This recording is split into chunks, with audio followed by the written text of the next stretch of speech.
Magandang balita para sa mga naghahangad ng impeach Sara dahil napakadaming dumalo sa rally na ginanap sa HS Shrine.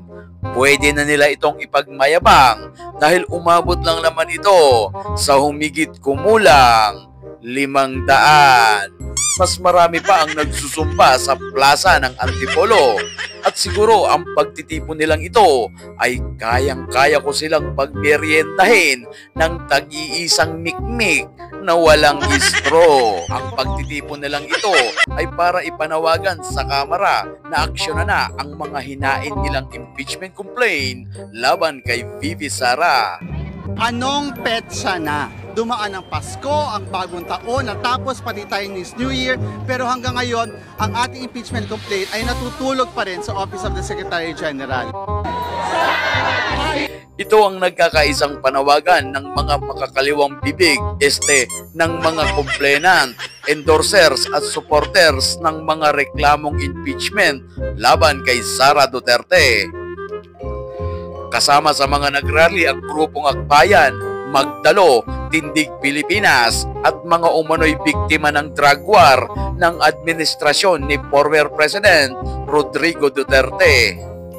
So kasalanan ba ng anak yung kasalanan ng tatay? Binubulsa ang pera ng tao gamit ang confidential funds. Kaya dapat papanagutin yung mga kurakot. Tila nahiya yata silang magpalipad ng drone o mas mabuting intindihin na lang natin, baka nakalimutan lang nilang magdala.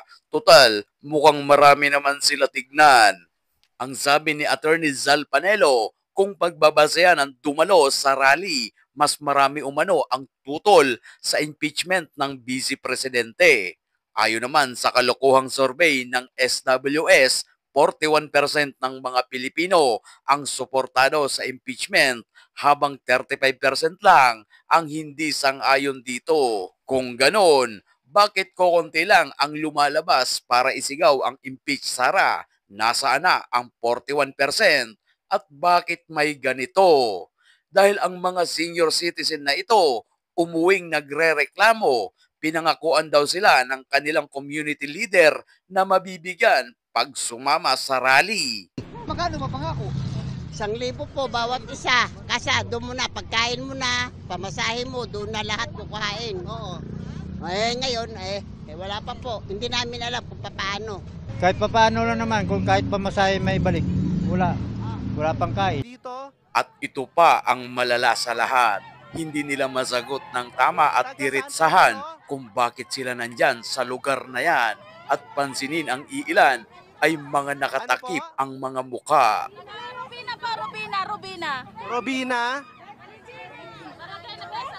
Barangay ng? Nagkaisang nayon. Bakit po kayo naandito ngayon? Tayo dyan. Nakikiisa lang kami sa nila. Nakikinig po kami. Kinig lang. Alam niyo po ba na laban nito kay Sara Duterte? Opo. Kayo po ba ay laban kay Sara Duterte? Basta kami nakikinig. Ano po? Kampihan po. Basta kami dito, nagpunta lang kami dito kasi sa totoo lang hindi ko nga alam dahil ako nagtitinda ako sa Sampaguita. Tapos sumama lang. Ibig sabihin, itong sinanay ay isa lang sa mga vendor na gustong maghanap buhay, magtinda ng sampagita. Pero bakit kayo nandito ngayon? Sa totoo lang sir, hindi ko nga talaga alam. Kasi ako puyat nga ako hanggang ngayon dahil ako nagtinda ako. Galing ko nagtinda ng timog, sumabay lang ako sa kanila. Anong pangalan po ninyo, ma'am?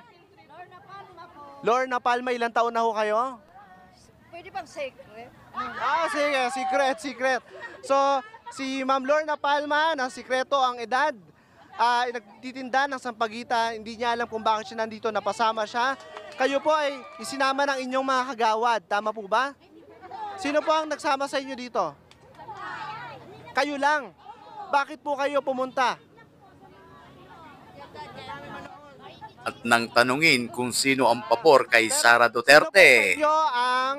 Sino po sa inyo, taas lang po ang kamay, sino po sa inyo ang pabor kay Sara Duterte dito? Kayo po, pabor kayo kay Sara Duterte. Walang alinlangang nagtaas ng kamay ang dalawang kayo, ito. Sinong pabor kay Pangulong Marcos? Wala rin. Pero hindi lahat kayo ay against kay Sara Duterte. Ma'am, bakit kayo pabor kay Sara Duterte? Sige po. Salamat po. So, makikita nyo, no? Iba-iba yung kanilang mga rason kung bakit sila nandito sa rally na ito. At meron sa kanila na alam nila na ito ay laban FYI, ang video na ito ay galing mismo sa mainstream media na Rappler at kilala naman nating lahat, lalo na ng mga DDS at kahit ng mga loyalist na ang Rappler ay anti-Duterte. Dadola in Action TV here, and as always, thank you so much for watching. Peace out.